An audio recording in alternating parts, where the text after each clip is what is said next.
Bien-aimés dans le Seigneur, bonjour et bon réveil matinal. Nous sommes réunis comme chaque matin dans le cadre de notre méditation quotidienne. La méditation quotidienne, c'est tous les jours de lundi à vendredi.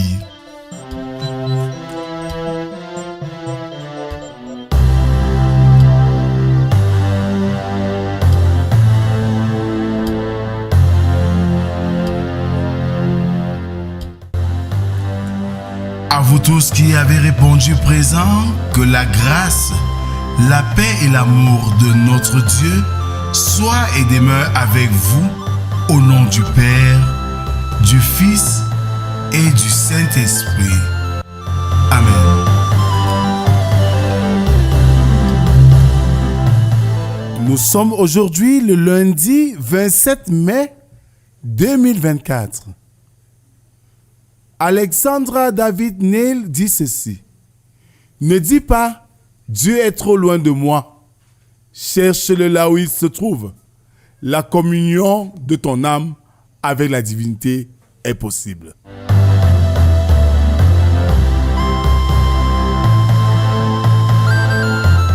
Alors bien-aimés, ouvrons nos cantiques sur les airs de la foi, numéro 62, intitulé « À l'agneau sur son trône ». À l'agneau sur son trône, apportant la couronne, il a conquise sur la croix, il est le roi des rois. Éveille-toi mon âme, bénis, adore, acclame, avec tous les anges du ciel, Jésus Emmanuel. Acclamons le Seigneur et continuons à le célébrer avec le psaume du jour, le numéro 71 dont nous ferons lecture des 5 premières strophes. Éternel, je cherche en toi mon refuge. Que jamais je ne sois confondu. Dans ta justice, sauve-moi et délivre-moi.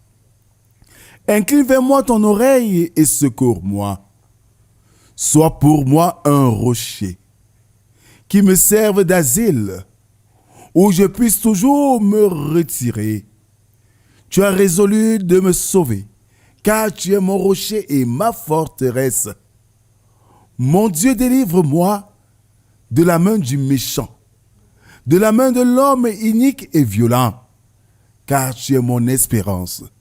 Seigneur éternel, en toi je me confie dès ma jeunesse. Amen. Je nous invite à la prière. Seigneur, tu nous donnes la grâce de voir ce jour nouveau, ce premier jour de la semaine.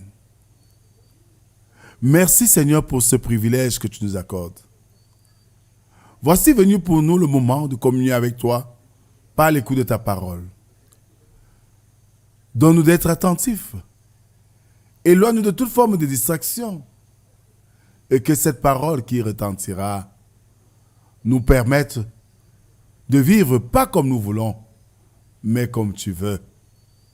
Amen. Ce matin, nous méditons dans le premier épître de Paul aux Corinthiens, chapitre 11, du verset 27 au verset 34. Là, il est écrit: « C'est pourquoi celui qui mangera le pain ou boira la coupe du Seigneur indignement sera coupable envers le corps et le sang du Seigneur. Que chacun donc s'éprouve soi-même et qu'ainsi il mange du pain et boive de la coupe. Car celui qui mange et boit sans discerner le corps du Seigneur, mange et boit un jugement contre lui-même. C'est pour cela qu'il y a parmi vous beaucoup d'infirmes et de malades, et qu'un grand nombre sont morts. Si nous nous jugions nous-mêmes, nous ne serions pas jugés. Mais quand nous sommes jugés, nous sommes châtiés par le Seigneur afin que nous ne soyons pas condamnés avec le monde. Ainsi, mes frères, lorsque vous vous réunissez pour le repas, attendez-vous les uns les autres. Si quelqu'un a faim, qu'il mange chez lui, afin que vous ne vous réunissez pas pour attirer un jugement sur vous. Je réglerai les autres choses quand je serai arrivé.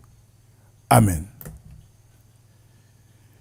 Bien-aimés, à l'entame de cette méditation, le proverbe du jour ou la citation du jour nous donne le sens profond de la communion. Et en réalité, la communion est l'acceptation de l'autre. Une acceptation vraie, sans écueil. Et si nous acceptons prendre part à la table du Seigneur, à communier avec notre Seigneur, ça veut dire que nous acceptons son amitié, son amour, sans hypocrisie. Mais alors, beaucoup prennent ce moment de communion avec Dieu comme un jeu. Ils peuvent y assister sans se préparer. Ils peuvent y assister bien que méditant une mauvaise action après. Ils peuvent prendre part sans préparation aucune. En fait, ils prennent cette relation avec Dieu à la légère. Et cela irrite le cœur de Dieu qui voudrait voir de nous des enfants sincères qui recherchent sa face en toute humilité et en toute franchise. Paul va jusqu'à dire que s'il y a des personnes qui sont mortes ou qui sont infirmes au milieu de nous, c'est la conséquence de ces abus. Ceci pour nous interpeller à prendre au sérieux la communion, pas seulement avec Dieu, même avec nos amis, nos semblables au quotidien. Communier veut dire faire un avec. Et si nous faisons un avec, où est donc la place de l'hypocrisie, de la médisance, de la jalousie? Ça ne devrait pas exister. Chaque fois que nous avons péché contre Dieu, nous l'avons trahi. Donc nous ne sommes pas un avec lui. Et au moment de communier à sa table sainte, nous faisons comme si nous n'avons jamais rien fait. Pourtant, l'occasion nous est donnée de nous repentir.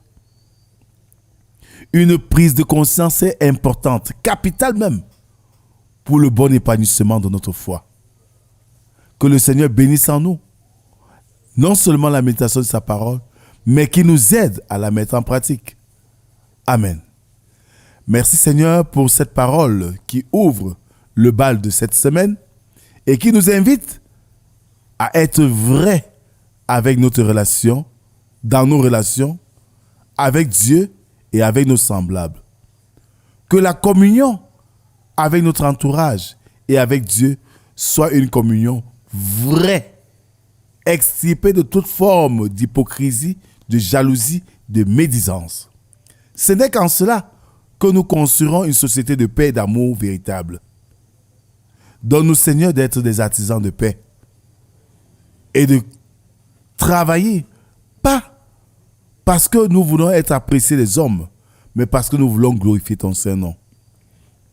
Conduis chacun de nous dans ses activités multiples et que ton Esprit Saint nous accompagne pour que chaque fait et geste que nous accomplissons soit pour la gloire de ton nom.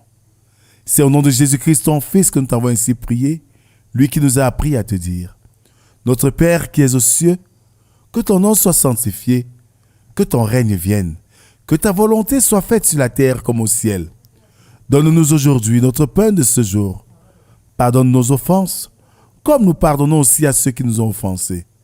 Ne nous soumets pas en tentation, mais délivre-nous du mal, car c'est à toi qu'appartiennent le règne, la puissance et la gloire pour les siècles des siècles. Amen. En guise d'exhortation, bien-aimés, communier veut dire faire un avec l'autre. Si nous acceptons notre Dieu, notre Seigneur Jésus comme sauveur, faisons un avec lui, pas pour le trahir après dans nos faits et gestes. Si nous acceptons l'amitié d'un de nos semblables, soyons un avec lui et non être amis pour le trahir après ou médire sur lui. Nous devons être sincères en toutes choses, en toute relation. Je m'en excuse, en toute relation. Que la grâce, la paix et l'amour de Dieu nous accompagnent au cours de cette journée, au cours de ce premier jour de la semaine, et que nous puissions braver avec force et joie les épreuves que nous aurons accomplies sous la protection de notre Dieu au nom du Père, du Fils et du Saint-Esprit. Amen. Bonne journée à tous, bon début de semaine et à demain si Dieu le veut. Shalom.